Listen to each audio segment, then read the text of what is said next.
مولانا آزاد نے کلکتہ کے ناخدا مسجد میں تقریر کرتے ہوئے بہت پیاری بات کہی تھی کہ یہ جو آج ادارے بھرے ہوئے ہیں لڑکوں سے، یہ وہ نہیں ہیں جو علم کی تشنگی اور علم کی پیاس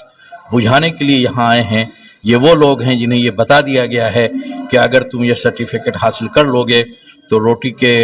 2 ٹکڑے اور شوربے کا 1 پیالہ تمہیں مل جائے گا۔ یہ احساس جب تک ختم نہیں ہوگا ہم علم کے میدان میں، تحقیق کے میدان میں آگے نہیں بڑھ سکیں گے، اس لیے کہ جب سب چیز کو روٹی سے ہی جوڑا جائے گا تو وہ شوق نہیں پیدا ہوگا جو شوق علمی تشنگی بجھانے کے لیے ہونا چاہیے۔ اس لیے میرا پیغام جوانوں سے ہے کہ وہ علم کو علم کے لیے حاصل کریں، اور